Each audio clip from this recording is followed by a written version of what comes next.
Our Violent Ends, Chapter 25. Benedict didn't put away his gun as he followed Juliet through the city. He didn't trust her. He couldn't guess how she might sidle out of this, couldn't pick out the clear sign of a lie, when she had witnessed Aunt Roma's unconscious form in that alleyway and waved for Benedict to walk alongside her. But there was plenty of time between now and wherever they were going for Juliet to run, or, God forbid, retrieve her own weapon and shoot. She didn't pull out any weapon. She only continued walking forward, her steps certain, like she had walked this route 1,000 times before. Benedict was developing a tick in his cheek. He could hardly think long on what Juliet had said lest he lose his mind before he saw the truth for himself. He had the urge to smack his palm against something, to stomp his foot down until his shoes were in pieces. He did nothing. He only followed, obedient and blank-faced. Juliet stopped outside a nondescript building, its exterior small and faded enough that it blended right into all the walls and windows nearby.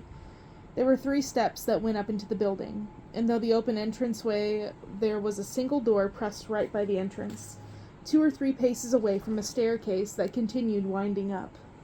Benedict listened. Past the howl of the wind, there was very little to be heard. The upper levels of this building were likely vacant. Benedict jumped, the gun in his hand twitching, when Juliet plopped herself down upon a crate outside the apartment door. "I'll wait out here," she said. "Doors unlocked around these times." Benedict blinked. "If this is a trick, oh, spare me, just go in." His hand came down on the handle. For whatever reason, or for every reason, he supposed, his heartbeat was raging like a war drum in his chest. The door eased open, and he stepped into the dim apartment, eyes adjusting while the door clicked behind him on its own. For a moment he did not know what to look for. A stove top, papers scattered on a table, a shelf, and then...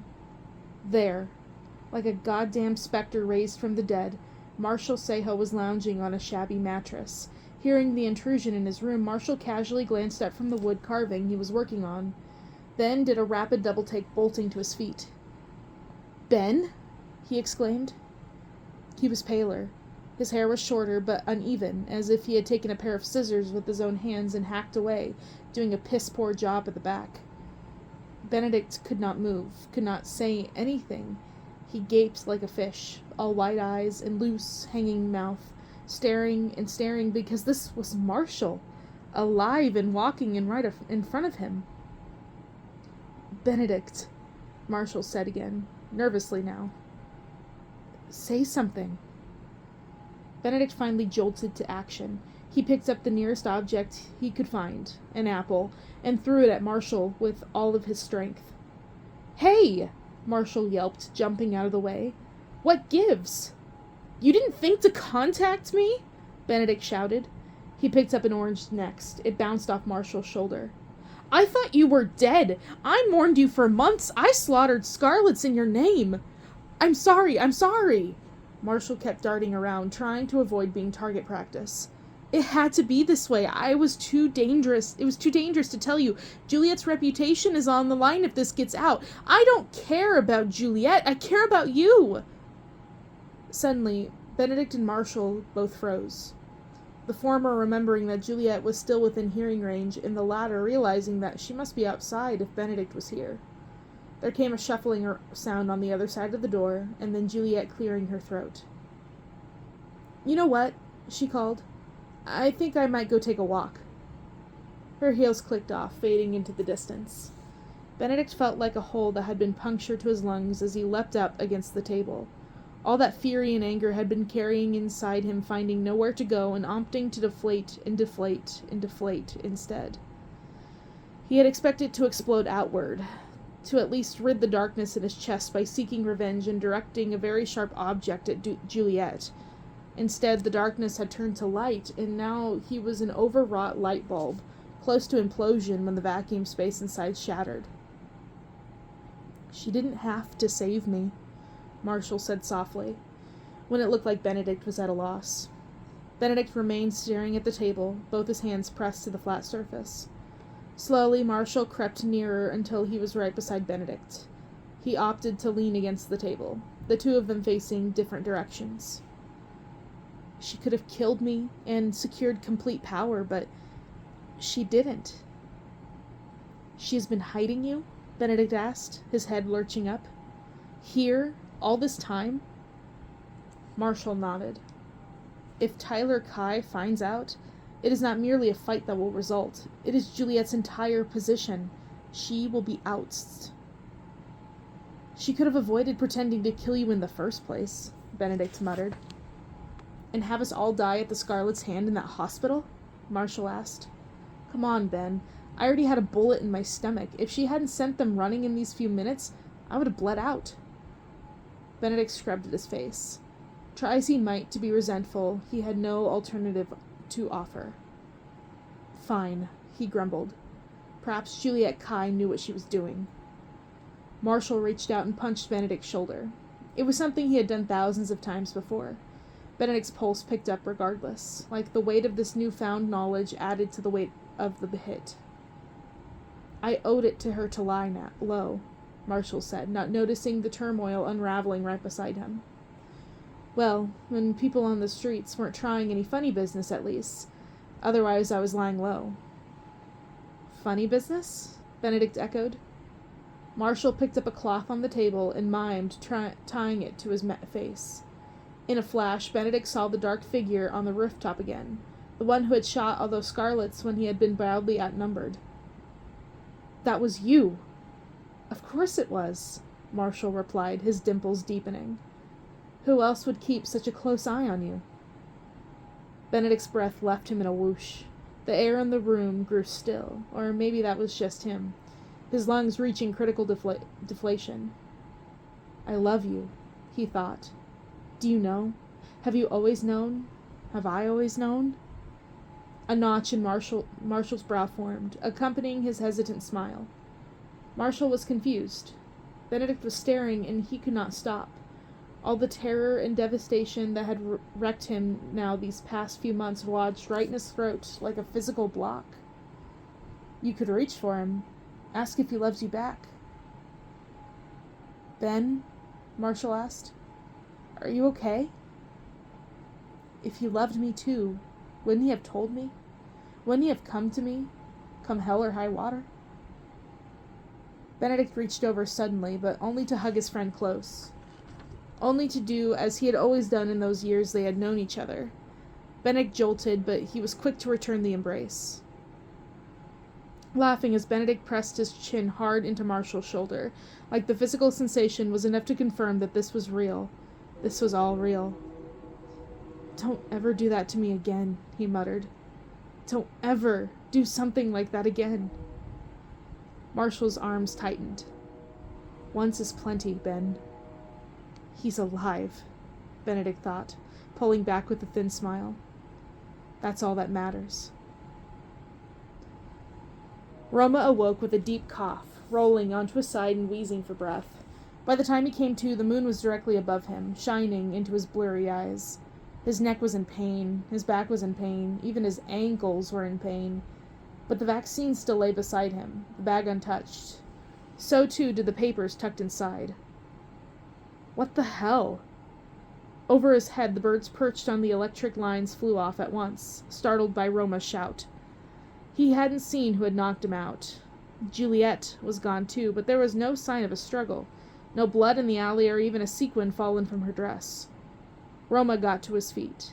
He could only assume that it had been a Scarlet, and Juliet had rather dealt with the situation or was off elsewhere leading them away.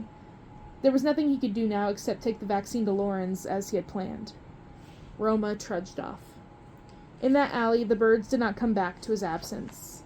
They knew to flee as something else stirred in Xinhuang Miao, lumbering on in two upright feet. If the people in the market had paid attention, they might have known to go too. Instead, not a soul in Xinhuang Miao thought to move until the screaming started, and they looked up, finding 5 monstrous creatures tearing a path into the clearing. Juliet came in through the front door of her house, shrugging her coat off when the 2 of the maids gestured to take it. There was still activity in the kitchen, some aunt making a late-night snack, the warm glow of light crossing into the otherwise dark living room. Go to bed, Juliet told the maid after she hung up the coat. It's late. I'll fetch you some slippers first, the maid said. She was on the other side, likely a mother by the way she was frowning disapprovingly as Juliet rolled up her sharp and impractical heels. Juliet sighed and collapsed sideways into the couch. Shay. Ay ya, the maid chided, already marching out of the living room. Boo ya sha. The maid disappeared into the hallway. If only the people of the vast and expansive Scarlet Empire could see Juliet now. She looked like a paper doll more than she looked like an heiress with blades for teeth. Then the front door burst open, and Juliet jolted to her bare feet immediately, braced for war. A gust of cold came blowing in. Then Tyler dragged someone behind him. When Tyler came closer, he pulled his hostage forward, too, and it was Kathleen who came into the light, stumbling to a stop in front of Juliet. What is the meaning of this? Juliet demanded. She reached for Kathleen's shoulders, giving her a cursory pat. Are you hurt? No, I'm fine, Kathleen said, shooting Tyler a death glare.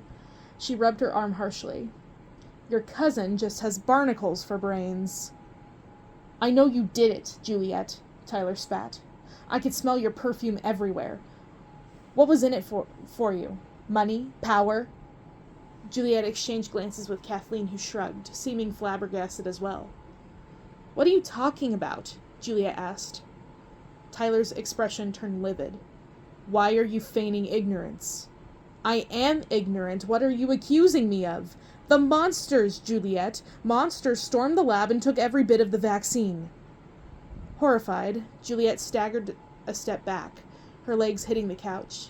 She tried to school her expression, but she doubted it worked. Not when a cold sweat had broken out from head to toe. Monsters? Right after Juliet's heist? On the same night? How could this possibly be a coincidence? The maid returned with Juliet's slippers then, but she took one look at the scene before her and set the slippers down by the kitchen, making a quick exit. A click echoed through the living room, the hallway door closing. Above, the chandelier gave a single chime, picking up the faint whisper of the wind. Did you see anything? Juliet asked. Was it all of them? All 5 of them, Kathleen answered. We caught the last glimpse of the monsters disappearing, and yet Tyler still thinks I had a hand in it, despite catching up to me from 3 streets away before the monsters attacked. Kathleen must have done as she said, distracting Tyler so Roma and Juliet could get away without being caught. But who was to know that monsters would suddenly add themselves into the equation now? Of course, it wasn't the monsters, was it? It was that damn blackmailer. Why else were you even there? Tyler snapped at Kathleen. That's my business, Kai Tai Lei. Regardless, you chased me all the way out of Qinghuang Miao. You saw how far I was from the monsters.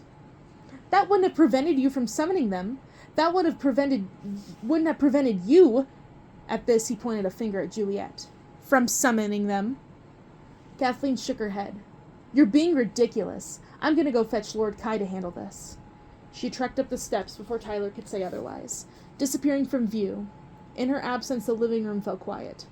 Tyler watching Juliet carefully for any tell of her guilt, and Juliet racking her brain for how it was possible that the blackmailer would strike at the same time as her.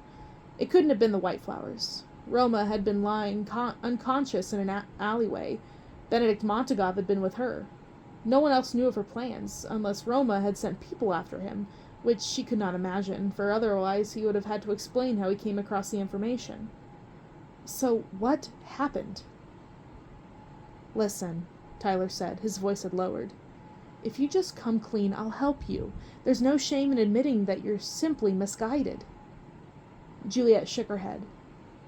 How many times do you need to hear of my innocence, Tyler? It is not your innocence I want to hear. I'm trying to steer you to do what's right. Why can't you see that? There was a shuffle of footsteps from upstairs. It would have been Kathleen popping in and out of the rooms. It could have been the household staff slinking near to witness the drama. Either way, Juliet was so irritated that she could only sputter for a moment, temporarily losing grasp of every language she spoke. Your idea of what's right is not gospel, she finally managed. All she could see in her mind's eye was the people of Shanghai dying, gouging at their own skin from a preventable madness, all because the people at the top, because the people in this very household couldn't find it in themselves to care. Who do you think you are to tell me what's right? I am your family, he snapped. If I don't keep you in line, who will? Hey! Kathleen's voice cut through the argument. She was leaning upon the second-floor banister, her head visible from where Juliet and Tyler stood. Your father's not here, she reported once she had Juliet's attention. It's almost 11 o'clock. Juliet blinked. Lyren! Almost immediately the maid came back. She had been waiting in the hallway just outside the living room. Would you like me to make a call to see where your father is, Miss Kai? And apparently there wasn't even any shame in pretending like she wasn't listening. Yes, please. The maid disappeared, and Kathleen came back down the stairs. As they waited, hovering in the living room, Kathleen loosened her braid and smoothed her fingers along her scalp, as if the weight of her hair was giving to her a headache. Finally, Juliet pulled a thin, needle-like knife from her sleeve and offered it. Kathleen took it with a grateful look, then stuck it in her hair for a pin. The maid returned. She was pale. Scarlet reports say Lord Kai is at the burlesque club, she said. Juliet was already starting toward the door, ready to report to her father what nonsense was happening with the blackmailer. But then the maid went on. The place has been locked down. He's not letting people in. Juliet paused in her step, turning over her shoulder. On instinct, she looked at Kathleen, then Tyler, and they both appeared equally puzzled. For what reason? The only time she could remember her father shutting down a club or a restaurant was when someone had misbehaved and he needed to... A bolt of ice sank down Juliet's spine. Suddenly she thought she could smell metal under her nose. The phantom scent of blood. The scent that soaked the ground each time a deal had fallen through or a secret had slipped, and the men of the Scarlet Inner Circle needed to pay for it. Punishment, the maid reported, turning even paler. He's just arrived. For Miss Rosalind. Rosalind? Tyler exclaimed. The hell did she do? Oh, merde. Juliet ran for the door, but even as she tore into the night, the maid's answer followed her out. She's the White Flower spy.